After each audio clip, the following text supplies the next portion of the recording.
Okay, we're good. Barring a few technical difficulties as we entered the episode here this afternoon, we'd like to welcome you. This is the afternoon of the first Friday here in the month in February, and our episode here of the Pennsylvania Abandoned Mine Reclamation Chronicles is being sponsored today by TetraTech, and it contains a paid promotional sponsorship ad by TetraTech that we'll show shortly. And our Chronicles podcast is a one-of-a-kind podcast that is converses with passionate, community-minded partners. It highlights outstanding reclamation and community cleanup efforts, showcases some stream improvement successes, and shares emergent ideas and technologies to reclaim and remediate our legacy abandoned mines. I'm your host, Bobby Hughes, with the Eastern Pennsylvania Coalition for Abandoned Mine Reclamation, and I'm joined by my co-host, Ann Damon, from the Western Pennsylvania Coalition for Abandoned Mine Reclamation, and our special guest here today, Eric Cavazza with Tetra Tech, that we'll shortly get into some of his background here this afternoon. Yeah, and first we just want to thank the Foundation for Pennsylvania Watersheds for underwriting our first 12 episodes of the Abandoned Mine Reclamation Chronicles podcast. I think we've had about 6 or 7 episodes so far, so we're halfway through.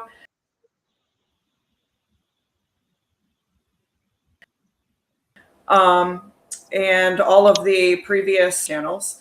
And we're hopeful that this live streaming format offers personal interviews and discussing timely topics related to abandoned mine reclamation will engage our audiences at a whole new level. So we encourage anybody who joins us here live to enter your questions and comments into the chat box or comment section of wherever you're joining us from. Good. Well, with that, Ann, I'd like to introduce our guest here, Mr. Eric Cavazza, and I'm going to give a little background here on his really extensive resume and the work that he's been involved with in abandoned mine reclamation for much of his career. So let me give you a little introduction to Eric here. He's got over 40 years experience in coal mine reclamation and in the treatment of abandoned mine drainage. And since January of 22 here, most recently, he's served as a vice president of the legacy coal reclamation sort of department in Tetra Tech's Pittsburgh office. And at Tetra Tech, he manages a group of technical staff, including engineers and geologists, environmental scientists, and other technical staff working to solicit and complete mining, abandoned mine reclamation, and mine drainage treatment and abatement projects. And prior to joining Tetra Tech, he served as the Pittsburgh office field office director for the federal Office of Surface Mining Reclamation and Enforcement that we all well know as OSMRE. We don't want to forget the regulatory environment side of OSM, but he's been there for a year in 2021, and he oversaw the coal mine regulatory and abandoned mine land programs in Ohio, Maryland, and Pennsylvania. And from 85, we go back a little bit until the end of 2020, he was employed by the Department of Environmental Protection's Bureau of Abandoned Mine Reclamation.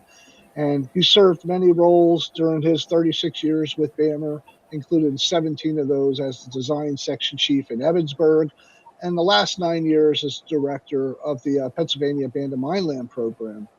And during his time as the Pennsylvania Abandoned Mine Land Program's coordinator or director role, he was actively involved in the National Association of Abandoned Mine Lands program that we call NALM, serving in all the officer seats that culminated in him becoming the president in 2015.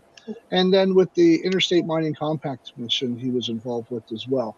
Mr. Cavazza has a Bachelor in Science degree in Mining and Engineering and a Master of Engineering in Environmental Engineering, both from Penn State. And he's a member of the Society of Mining, Metallurgy, and Exploration, SME, and the American Society of Reclamation Sciences. We call it ASHRS for short. He's a registered professional engineer in 5 states, including Pennsylvania, Ohio, West Virginia, Indiana, and Kentucky. and some personal details. And I'm sure Eric will get to go into this a little bit. Both he and his wife are originally from Punxsutawney, which we all know if you've been watching the news. The good old Phil saw his shadow, and we're going to get 6 more weeks of this. And Eric, I don't know, we might have to place some of that blame on you for, kind of being born and raised there in Punxsutawney. So you have to do something about that groundhog. Not on me. And they lived outside of Indiana for most of their adult lives for about the last 36 years. And they have 2 sons that are now 31 and 34. Both of whom are Penn State petroleum and natural gas engineers. And both of his sons have moved to Houston, Texas area for their jobs right now. And they have 2 grandchildren, both granddaughters currently the age of 2, 26 months and 3.5 months. And at the end of 2022, Eric and his wife moved down to Texas to be closer to their family and their kids and grandchildren. And the TetraTech business unit has like 4 main offices, Pittsburgh, Houston, up in Buffalo, and also Salt Lake City. That kind of allows him to work remotely and still go into the office when he needs to, like much of us are doing these days. They kind of like to hike and go travel and go biking. And Eric occasionally golfs. I don't know what his handicap is with his sons, but he spends a lot of time with them and his grandkids. And we could talk about golf maybe a little bit too and our swings here. So with that, I'll pass it back to Ann to talk to Eric a little bit more.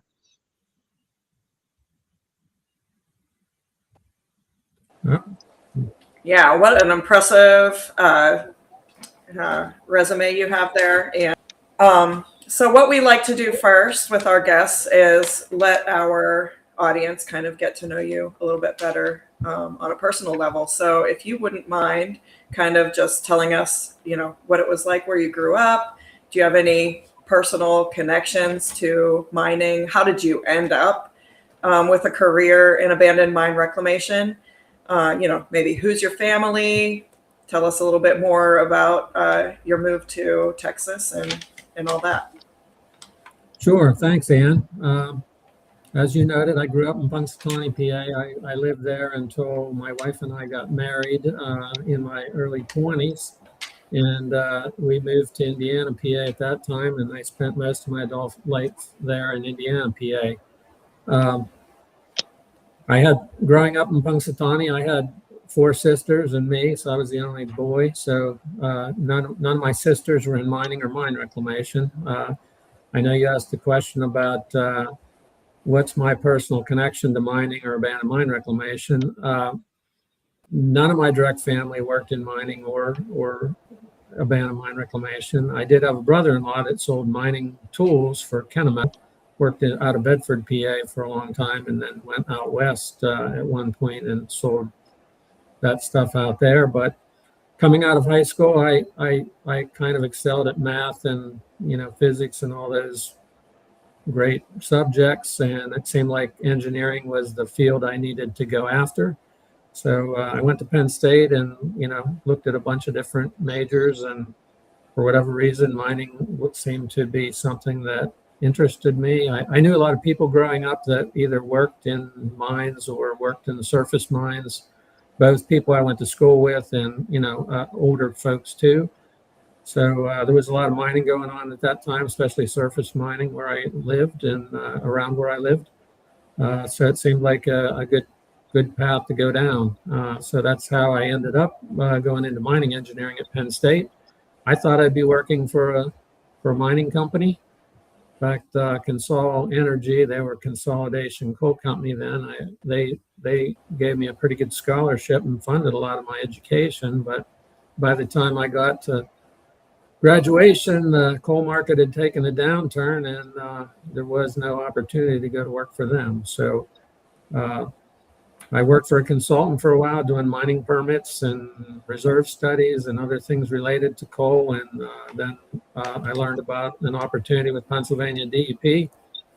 At that time, they were DER. But I went, applied, and I got hired to work there in Ebensburg for the Bureau of Abandoned Mine Reclamation. As you noted, my wife is also from Punxsutawney, Elizabeth. She was Mancuso, goes by Betsy. I have two sons, Matthew and Michael.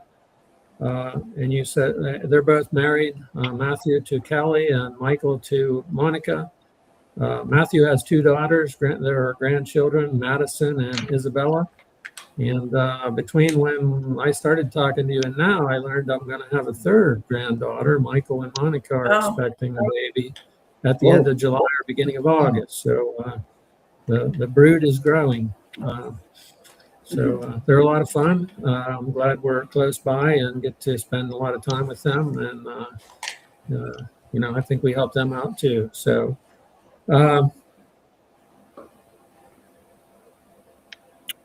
don't think I have anything else to say about that. Like I said, I went into work for Pennsylvania DEP, and didn't know how long I would be there, and heck, it ended up being a really long time. So yeah, and public service. Yeah. I can remember, Eric, back when I was interning for the state. I was working at the Hawk Run District Mining Office back in like 1993 to 95. And some of the places I used to have to go into Western Pennsylvania to do some monitoring were around Punxsutawney and some other areas west of State College. And I recall going to a tipple operation down along the river. And it was right around Punxsutawney. Do you know which one I'm referring to?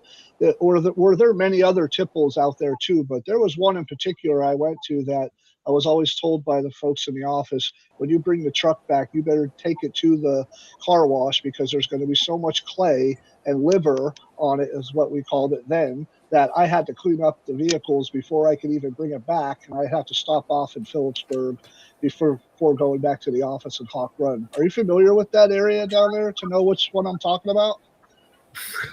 There were tipples. There was lots of tipples around. There was one in the Lear that was active for quite a while. P&N had a tipple out on the, I don't know if it was directly on the West Branch or off the West Branch, but in the McGee's Mills area. And there were other tipples around. Yeah. Certainly there was a lot more then than there is now, but there were quite a few of them. Could you explain what maybe a tipple is in Western PA terms to us out here? Because I think they're different than our what we would have as a coal breaker. But is that what it was, the difference between the tipple and the like a coal breaker that we typically see in the anthracite? Well, most coal tipples were there to load coal. The coal was brought to the tipple usually by truck, and then it was loaded onto trains from the tipple. And sometimes there were cleaning plants associated with the tipple, but the cleaning plant cleaned the coal and then put it in a stockpile, and then it got loaded onto trains from the tipple. But the tipple's primary purpose was to load the coal onto something that had a lot more capacity and could take the coal to a power plant or a steel mill or coke plant or wherever it was going. Okay. So that's the difference between out here with a coal breaker, that we would have a retail pocket, and the retail pocket that was underneath a breaker could have 5 or 6 different trucks that could come in based on the size of the coal, and then they would load up the trucks, or they would have conveyors that would shoot the coal back into the rail siding, and then go out on rail. So I thought it'd be something to clarify just between these different types of operations that we see in Eastern and Western Pennsylvania. So thank you for sort of explaining that. We talked about your bio, kind of only scratches the surface of your career and your accomplishments that you have. And we saw in your most recent resume that, your expertise is in mining and reclamation. And that's kind of a notable understatement, we think, over the years that we've worked with you. And over the last just even 40 years or so, you've kind of managed every aspect of reclamation projects, from design, assessment, implementation, to budgeting, staffing, and even instruction and training your staff and or other folks. And you've been the director of BAMR, served on these national associations like NALP. You and I have testified before Congress over the years, and you've likely published and have your name in hundreds of documents and research papers and, things that we know many of our colleagues and mentors have done before us. And I'd like to sort of venture to say that there's a few people that have a different sort of skill sets. And from our understanding, that when you were considered for the director position, eventually for the Office of Surface Mining, that you've gained all this work through public service, and even doing that has its pros and its cons. And I wonder if you could talk about that public service career that you have before you sort of transitioned here recently back into the private sector, and if there's just a few lessons learned, and maybe some projects that might have stood out that helped you along the way that you're most proud of. Sure. Thanks, Bobby.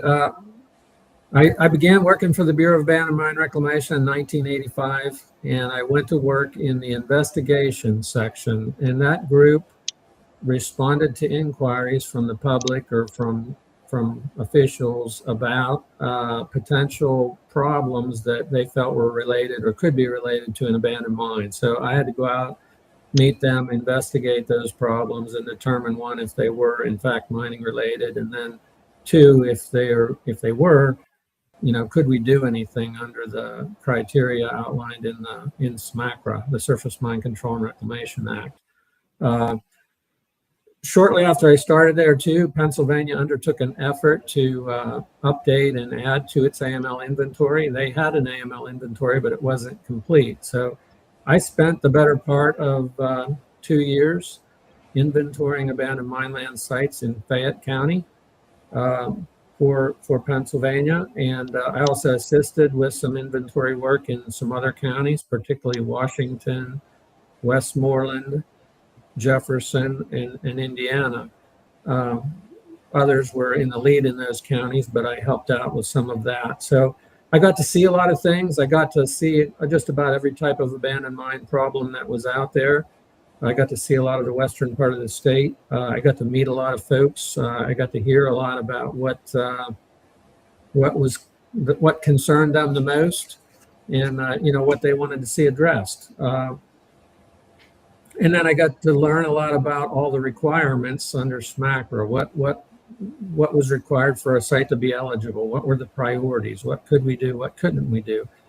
And early on, I kind of developed a mindset that I was there to help people, and if I could help them, I wanted to help them. Obviously, you guys are aware Pennsylvania has a gigantic legacy of AML and AMD problems from past coal mining. So the funding that was available to deal with them, in plain terms, was minuscule compared to the problem. The other thing I did is when I met with all these folks, I always wanted to be honest. So, if they showed you a problem, I wanted to make it clear it wasn't going to be reclaimed in the next week. It took time for these projects to go through planning and development and come up high enough on a priority list to get funded. And they were all in competition with all the other problems that were out there that people were reporting. So it was always a balancing act. But I learned how to interface with the public and make sure that I was telling them what we could and couldn't do, and tried to keep the line of communication open. So as time went on, I would update them on where their projects were and when they may make it, all the way to reclamation. After a few years in investigations, I went into doing project development work, and that's when we contacted landowners. We developed the scope of work for reclamation. We did that eligibility determination. We identified what resources were on the site that may need permits and other things. So again, I got to talk to a lot of landowners. I got to hear what was concerning to them, what they wanted to see, and what they felt the impacts of these sites were. And from there, I moved into the design group, which I was in probably the longest part of my career there in Cambria. I had a group of engineers and CAD folks. Well, when I started, they did drafting by hand with, the old ink and Mylar and Leroy sets, but we converted to CAD during my time. And started doing the designs electronically, which was a big move. It took a while to transition to that. But again, I worked on all kind of projects. Shortly after I went to design, the Title IV, which is the AML portion of SMACRA, was reauthorized, and it allowed for the first time for some of the money to be spent on AMD. I had heard, from many people over the years, AMD was something they wanted to see addressed, but very early in the program, it wasn't allowable. It was considered a low priority, just environmental degradation. So we couldn't focus on it, but I certainly heard a lot about it. So I opted to go back to school part-time, graduate school. I went back to Penn State and I got my master's degree in environmental engineering. I focused mostly on water treatment and as much as I could on mine drainage treatment. During that time, I was part of the original group that set up the AMD set-aside program for Pennsylvania in 1992. And a lot of you know Pam Milivek. We hired her in 1993 to take over the program. And again, when you looked at the amount of funding that we had, it was minuscule compared to the problem. So Pennsylvania has 5,000 AMD impacted streams, and we were putting $1 or $2 million a year away to try to address it. So we did work on a number of projects, and at least we started getting a lot of PR about AMD during that period of time. After being in design for 17 years, and I had a list somewhere, but I think that I actually oversaw the design of about 250 some AML projects in those 17 years from Cambria. We didn't have the funding like there is today at that time, so we couldn't do as much work as what is possible currently. But still, it was a lot of AML projects. I got to see a lot of different things. In 2010, I moved up to become the manager of the Cambria office, which I was in that role for about 2 years, overseeing the whole district office, which covered all of Western PA. And then from there, I moved up to become the director of BAMR in January of 2012 and was there till the end of 2020. A few highlights and things I learned is I was in charge of setting up the first AMD set-aside program guidelines and ran a bunch of public meetings and took a lot of input from folks. I know that that was kind of tough. There was a lot of perspectives on how that money should be spent and what the priority should be and what was considered a risky, everybody was trying to push the envelope of AMD treatment and trying to build bigger, better passive systems that could treat everything.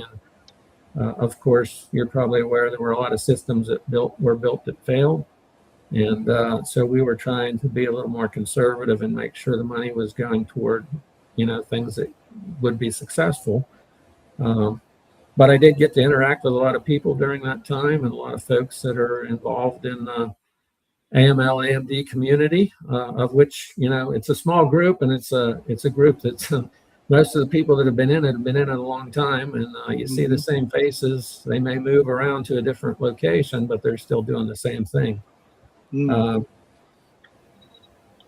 Can you explain about the set aside, what it went from to today? We know that it used to be 10%. Now we're taking maybe up to 30% of our annual allocation. Where are we at today that that's money is going to a specific fund or the Stream Act is something that we've talked about more recently here, that we're hoping to see a lot more of the dedication of those funds go towards future operation and maintenance of new treatment systems. Is that where it stands right now? That migration from 10 to 30, or is the state, taking different amounts these days? Well, it moved from the opportunity to take a maximum of 10 up to a maximum of 30 in 2006. So during the time I was director, we could take up to 30%, and we tried to take as much as we could and put into the set aside, weighing all the other priorities that were out there. The infrastructure bill passed in 2021 allowed for that to continue at 30% and actually to put it into a fund that would be available after the funding runs out. I mean, obviously, the folks that are there now can probably give you a lot more details than I can, but it's my understanding that they have been setting aside the 30% into the AMD set-aside fund for both new projects and to operate and maintain the ones that are built.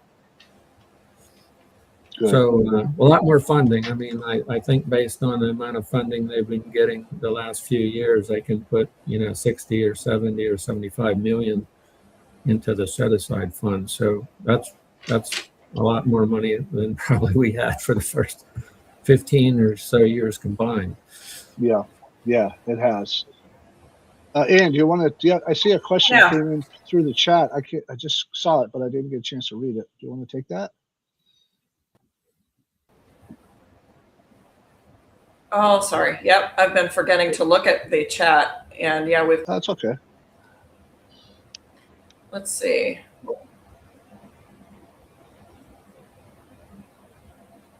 Yeah. All right. So we have a question from John Richardson.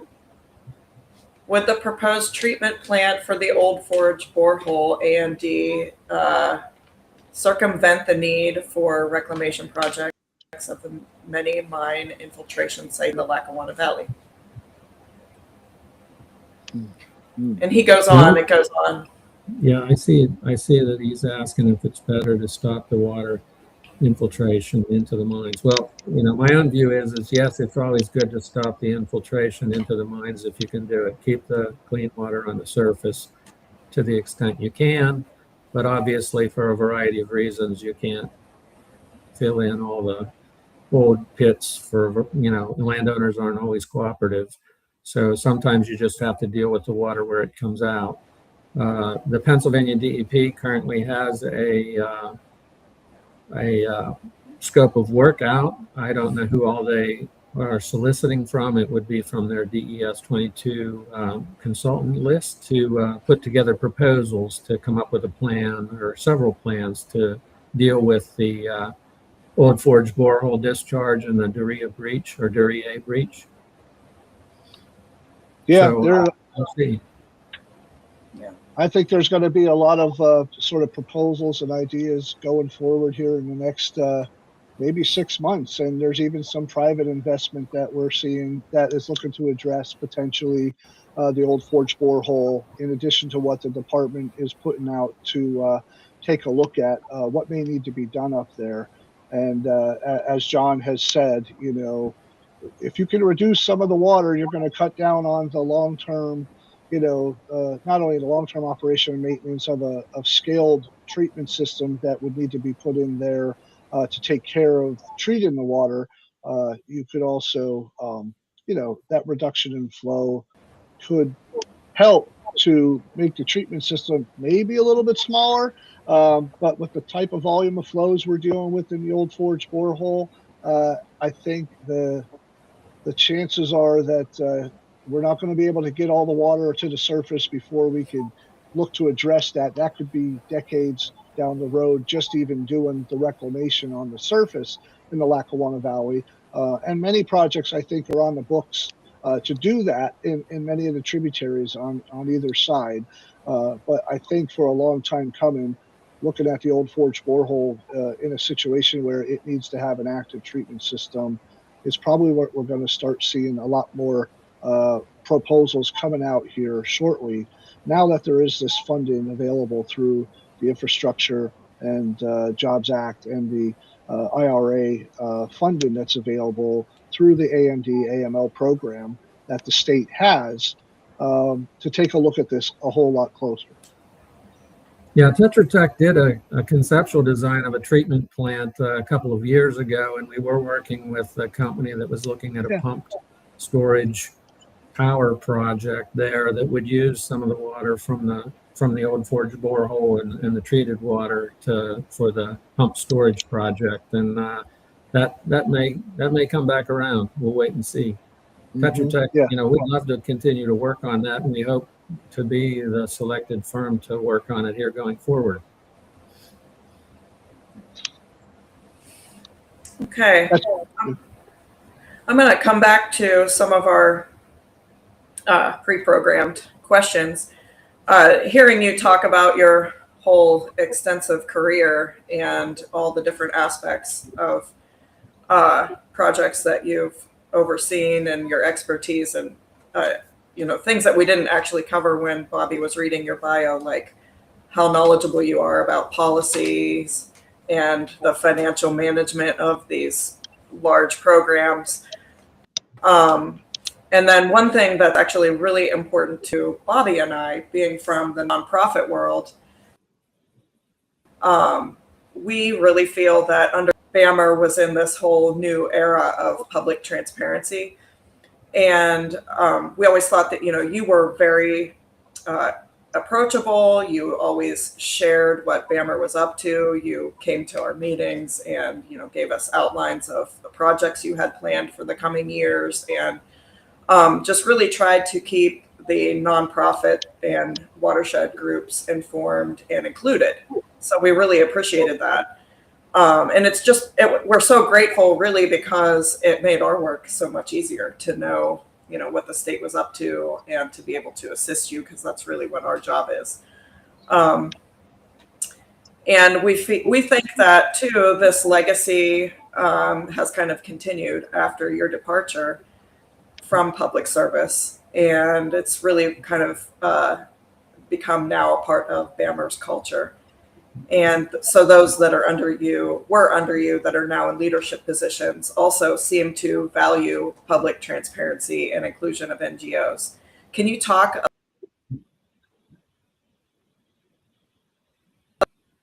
a little bit more about why you felt that was important and the difficulties of making that a reality and should be shared from the public sector into not the nonprofit world, but we really think that was valuable and want to get your advice on continuing that partnership into the future. Well, sure. Obviously, I'm not there anymore, but when I was there, as I mentioned early in my career, I did a lot of interface with the public and with groups that were concerned or, pushing to get sites reclaimed. So I always like to give them the facts and tell them the straight story.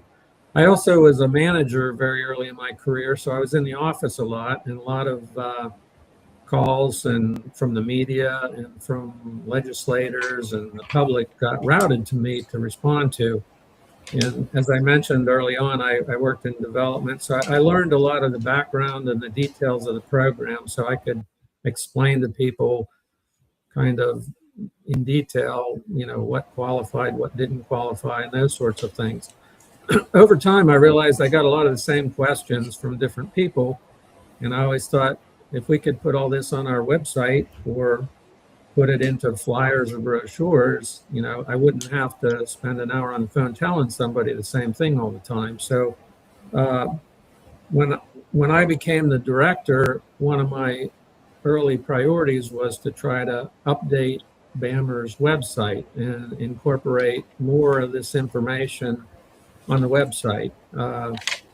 Luckily, the department, shortly after I took over, had an initiative to update their whole website, and we got slotted in pretty early because we were willing to work on it to make a lot of changes, put a lot of information on there, put lists of projects, proposed projects coming up, those sorts of things. We put in summaries of the work we did each year and just tried to get that information out there. And of course, the program was going to expire, so people were starting to think we needed to plan for reauthorization. And there's nothing better than to show what you've done that's good and show people what still needs done if you're going to ask for more money, which was what the states needed to do with Congress.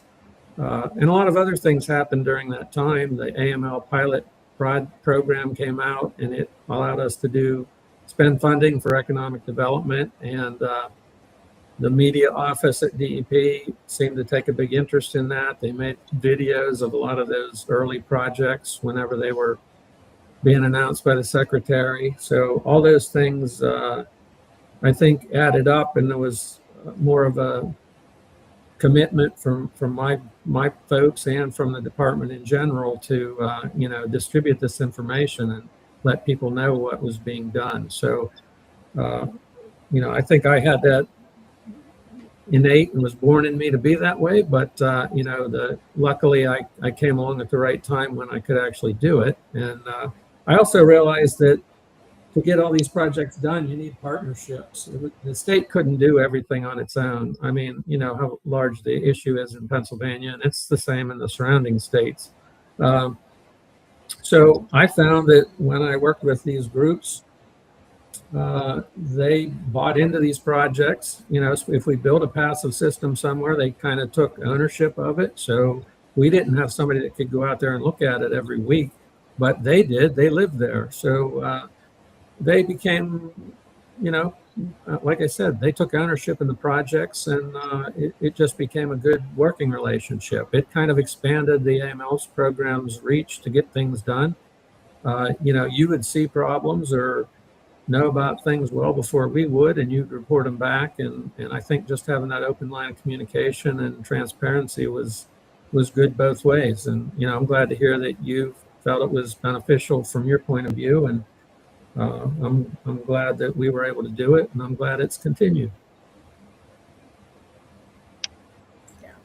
Yeah, Eric, right now we know that the Commonwealth kind of has a process for bidding, and consultant firms and other technical service providers, or even nonprofits for that matter, as subrecipients, to help out our community watershed organizations and our municipalities and areas that are impacted by these legacy issues. Do you know, or from your perspective, do you think that there are too few, or does there need to be more of these types of organizations and firms on the list that you had mentioned before? I don't know if everybody knows what a DES 21 is, but I think that if there's a way to get more money on the ground, maybe there's a need to have more firms involved across the state to be able to be participants in this, so that they can approach the bid in as well in a way that would allow them to provide more services potentially to a number of the groups that we work with across the state that obviously, we don't have the engineering capacity. We don't have engineers. We don't have designers. We don't have geologists on staff. And that's got to come from these groups that are doing that work on the front end. What's your feeling, and maybe, your advice possibly to other groups to kind of either get on that list, or do you know who they talk to help support what we're trying to do out here? Well, obviously I'm not at DEP anymore, but I know that they put these solicitations out on a 3 to 5 year basis. It depends. It used to be every 3, and toward the end of my term, it was 5. You could go up to 5 years, and I know, for instance, the DS 22 was a 5-year term contract for any firm that was selected. In terms of whether there's enough of them, I mean, that's kind of up to PADEP. I know they haven't probably pushed the idea of having watershed groups and others use them directly.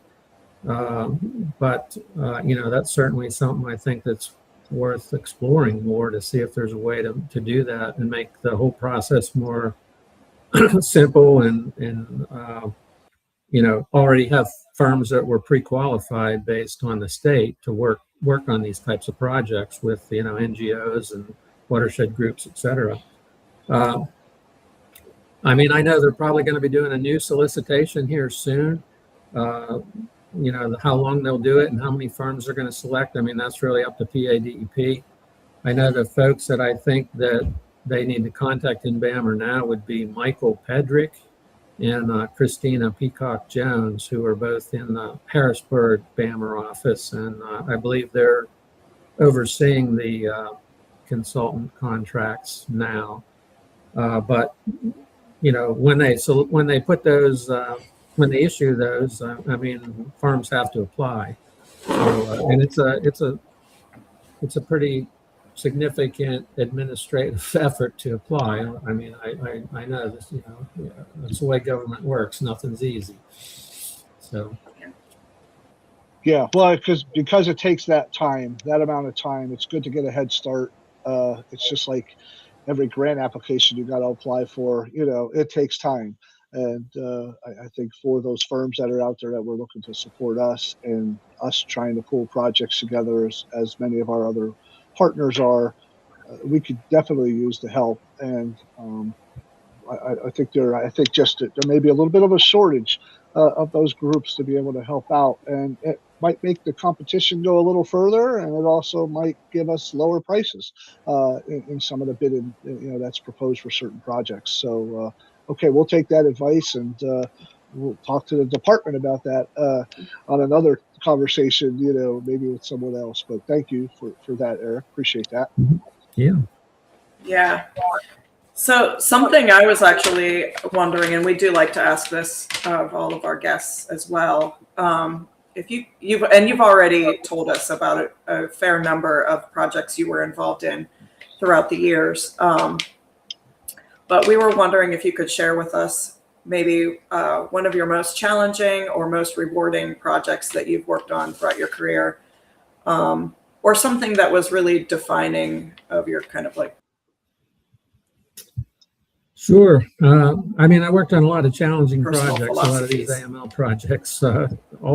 Most of them seem to be challenging anymore. But for 60 years, TetraTech has applied the most advanced science and latest technology to help.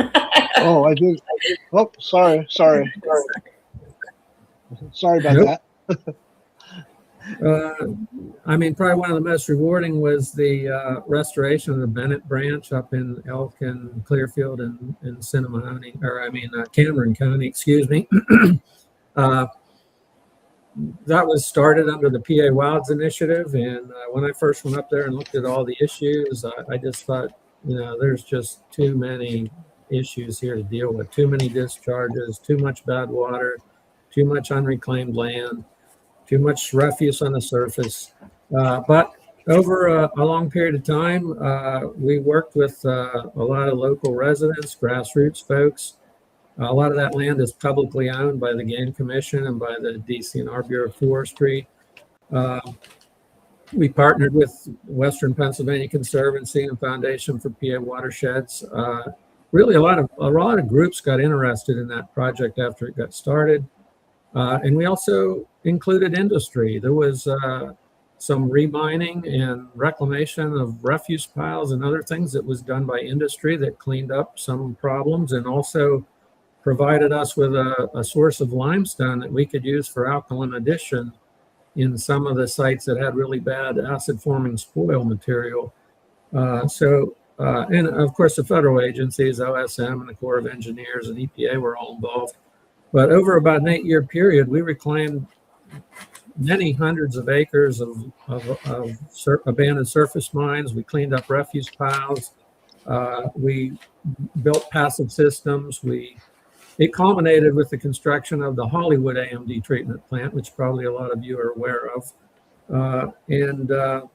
The lower 33 miles of Bennett Branch was, on the 303D list or the impaired waters list, and ended up getting delisted. And the Fish Commission actually stocks it now. So, it's pretty rewarding to work on that.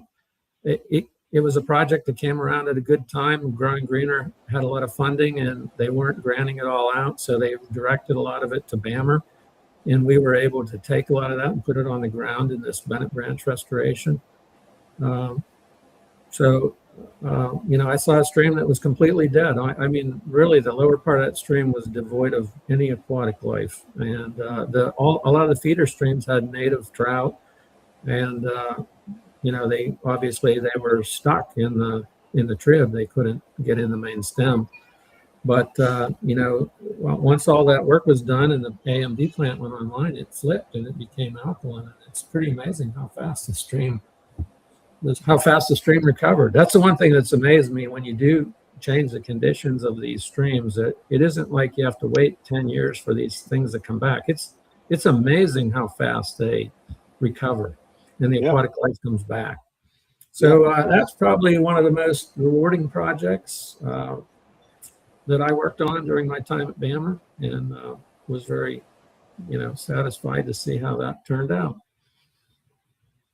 Well, we're hoping to see that maybe Hollywood moves into the next level of critical earth elements and rare earth elements findings if that project continues with some of our partners that we've talked with in Grow Rural PA and others that are out there working on that in the Clearfield County area. So that's going to be interesting to see where things go moving forward. And just you mentioned real quickly about the remining, and it's something I think that many of our audience might not know what that terminology is. And for those that don't know, I know EPCAMR, we're in support of a lot of the remining efforts that go on in the anthracite region because of the fact if they are going back into old abandoned mine sites and they are going to get other coal that may be reserves that are left, when they come out, they have to meet the standards of the surface mining law under their permit, under their Title V permit. So they are cleaning up something that might not otherwise be reclaimed at all. And the pit would stay there, and there would be no spoil, and there would be no way to recover that or do the restoration of the stream to bring that particular section of a watershed back. Am I correct in kind of saying that, Eric, as far as what remining is? Yeah, it's going into areas that were previously mining that may have some coal resources left, and the coal may be, actual in-place coal, or it could be coal refuse material that has fuel value, but basically remining those areas to recover whatever remaining coal resources are there. And then as part of that remining, they do proper reclamation and maybe even some additional work, like we talked with Falcon Addition, that takes a site that's producing bad water and not only reclaims it, but stops the bad water from coming off of it. So those can be real win-win projects. And as I noted, there's a lot more work than can be done than the state can ever do. So involving the industry as a partner, I think, is a good thing for the industry and for Pennsylvania for the annual program. Yeah. Well, it's something we have to do, and it's not so much as a compromise as it's a path forward, and it's the way we can get access to even a lot of the abandoned mine lands and also the abandoned mine discharges that are on their properties that they don't have liability for because of the surface mining law. So we need to keep those positive relationships with a lot of our operators here in eastern and western Pennsylvania as well. So what we'd like to do here is, as a paid sponsor, at our sort of highest level, we want to thank TetraTech and give you an opportunity here to give us a little bit more background on the kind of services that you provide. And we appreciate the ad that you have provided to us that's been produced by TetraTech.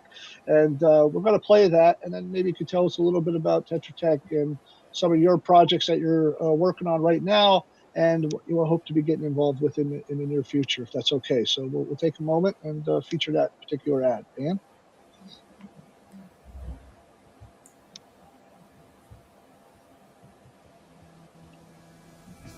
For 60 years, TetraTech has applied the most advanced science and latest technology to help clients solve critical problems.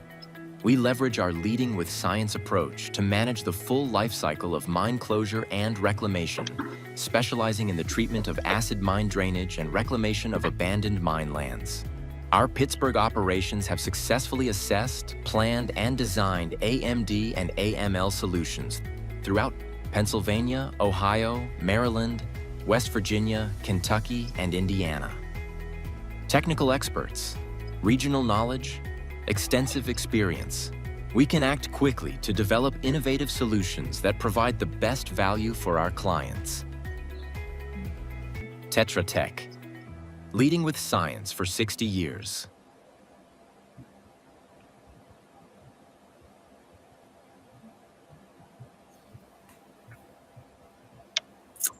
Thanks. You probably recognize some of those, a lot of anthracite sites in there you might recognize there, Bob.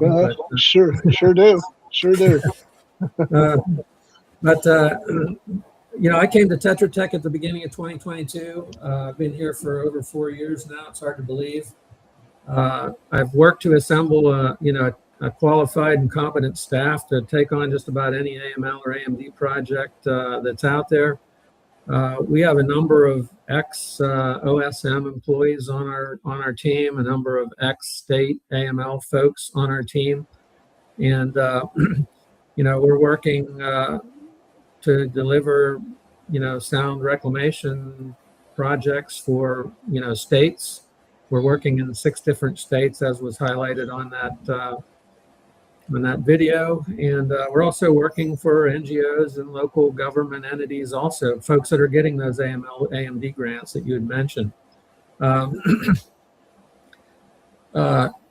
In Pennsylvania, we're working in a number of watershed restoration projects similar to what was done in the Bennett branch. We designed the Blacklick Creek AMD treatment plant. We're still working with PADEP to fully commission that plant, get it online and working correctly. We're working in Redstone Creek in Fayette County. We're working in the Lower Moshannon Creek in Clearfield and Center County. We're designing the Little Conemaugh mine drainage treatment plant in Cambria County. That's something that I had the opportunity to work some on when I was still with DEP. So I'm very interested in seeing that project get all the way to the finish line and get that plant online. I think it'll make a big difference for the Little Conemaugh River and the folks that live particularly in Johnstown and on downstream to see the results of that.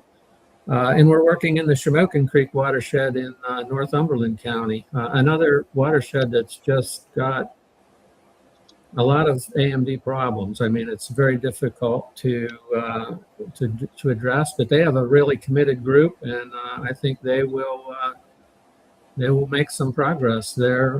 And I think if they stay with it, they'll be successful in cleaning the Shamokin Creek up through downtown Shamokin. And if you've ever been to Shamokin and seen the Shamokin Creek in downtown there, you would know that it is impacted by AMD because it's that tomato soup orange most of the time.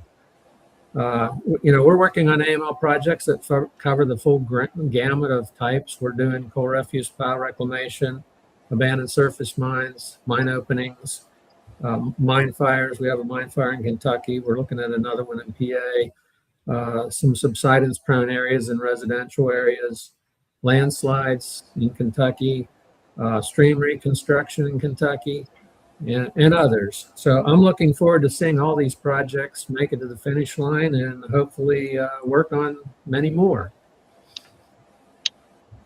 Yeah.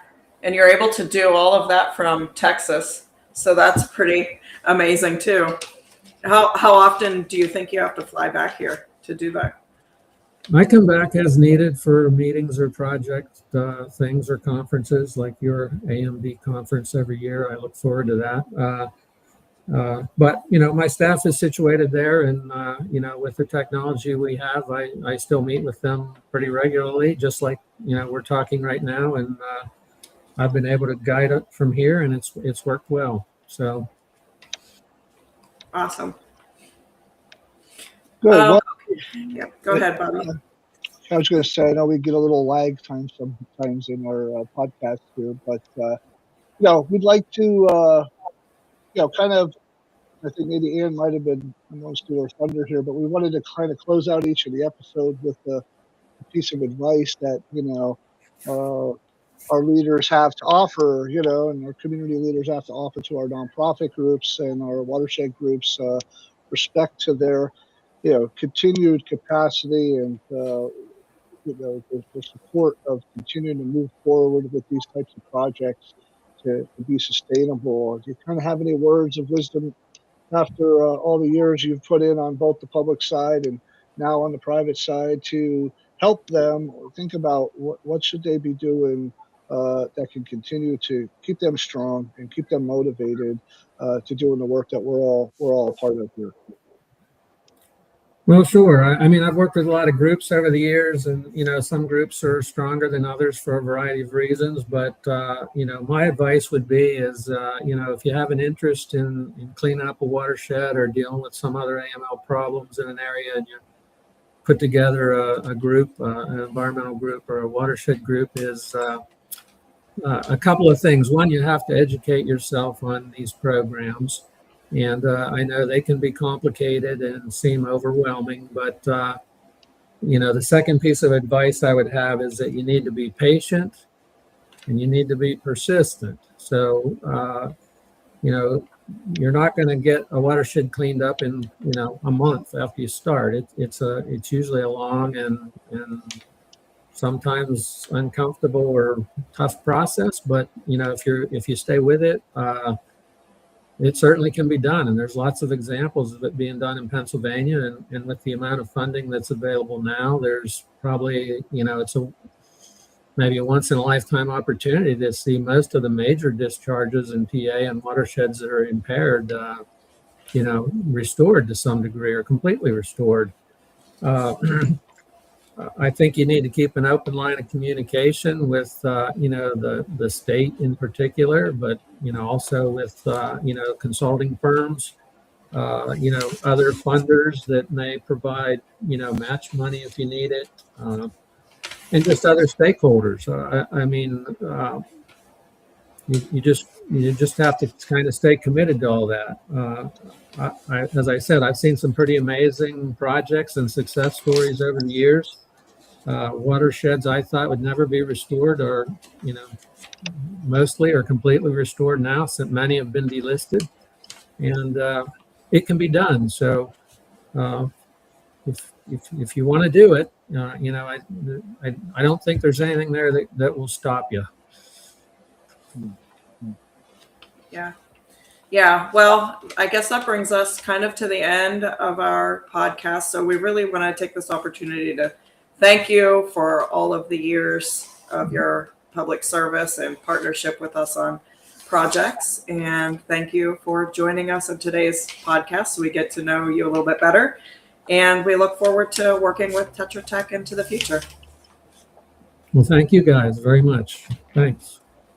Yep. Thanks, Eric. And everybody else, please tune in for the first Friday of every month at 12 noon for a new episode of our Pennsylvania Abandoned Mine Reclamation Chronicles. And I think we have some interesting guests lined up, and we'll be putting that out. So follow us on our YouTube channels and also our Facebook social media, or feel free to join our Pennsylvania Abandoned Mine Reclamation group on social media on Facebook too, if you want to follow what's happening around the state here and throughout Appalachia on this issue of abandoned mine reclamation and legacy coal mining here in Pennsylvania and throughout the nation. So thank you for appearing today, Eric. We really appreciate it.